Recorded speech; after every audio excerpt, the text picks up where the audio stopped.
बना रहे हैं अभी किन। देखिए, हर क्षेत्र में काम की जरूरत है, खास करके जो गरीब और पिछड़े लोग हैं उनके लिए काम करेंगे। बड़ा आदमी तो अपने आप ही आगे बढ़ता जा रहा है। जो आदमी शहर में आ गया, जिस आदमी ने बिजनेस शुरू कर लिया, जिस आदमी को बड़ी एजुकेशन मिल गई, उसके तो रास्ते अपने आप, उसके सामने 10 ऑप्शन है कि कैसे आगे बढ़े। जो गांव में अनपढ़ बैठे हैं, जिन्हें रोज की रोटी नहीं मिली, जो इस तरीके के, उनको उत्थान करना ही महात्मा गांधी का सपना था। देश में भी हर पार्टी उस पर कर रही है, हम उसके लिए काम कर रहे हैं। मंत्री को बिजली जो है उनके ट्यूबवेल के लिए उनको कनेक्शन नहीं मिल पाते। देखिए, मैं आपसे एक बात बताऊं, एग्रीकल्चर एक ऐसा सब्जेक्ट है जिससे बहुत कुछ शोध करा है। आप लोग बैठे हैं, किसी को इस बात की जानकारी नहीं।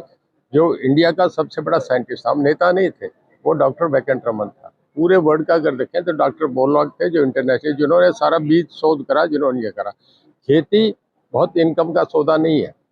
जापान से लेके कनाडा तक और उधर आपके ऑस्ट्रेलिया तक हम चले जाए, पूरी दुनिया में तो 2% से लेके 8% तक खेती करते हैं।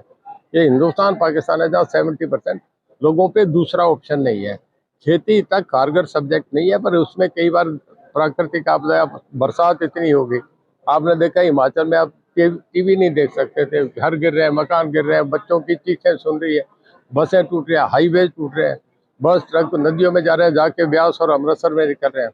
ऐसी प्राकृतिक आपदा के सामने मुकाबला करना बहुत मुश्किल होता है। तो इनमें रणदीप सुरजेवाला ने ये कहा कि जो बीजेपी को समर्थन करते, जो वोट देते हैं, वो राक्षस है। लोकतंत्र में सिरों की गिनती होती है, अगर उसी जनता को कोई राक्षस कहेगा तो। मैं मीडिया वालों से पूछता हूँ कि ये कहना ठीक है क्या? ये एक सिविलाइज सोसाइटी में ऐसे शब्द इस्तेमाल करने से पहले आदमी 20 बार सोचता है। प्रजातंत्र है, देश के लोग राजनीति तय करते हैं।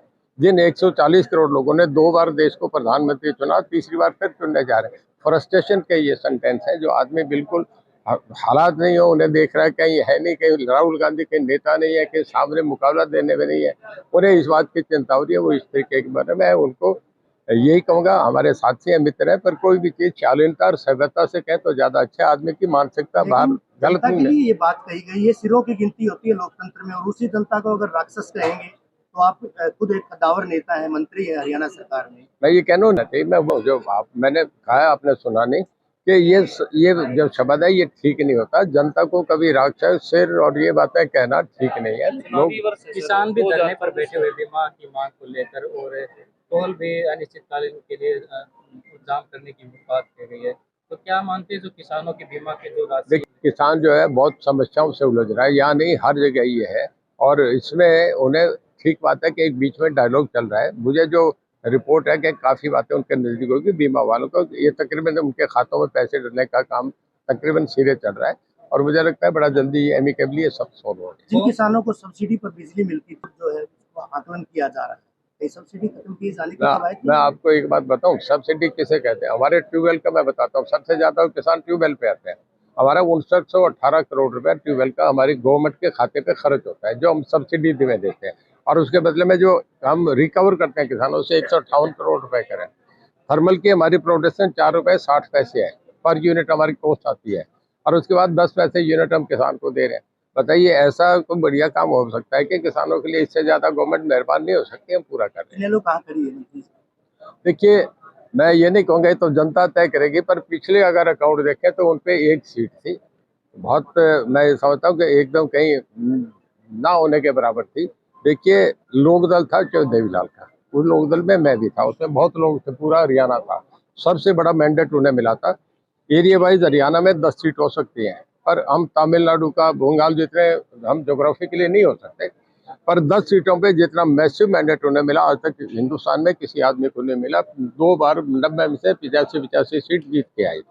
वो लोकदल बहुत बड़ा था, उसमें मुलायम सिंह थे, लालू थे, उसमें बीजू पटनायक थे, उसमें चिमन भाई पटेल थे। वो बहुत बड़ा लोकदल था।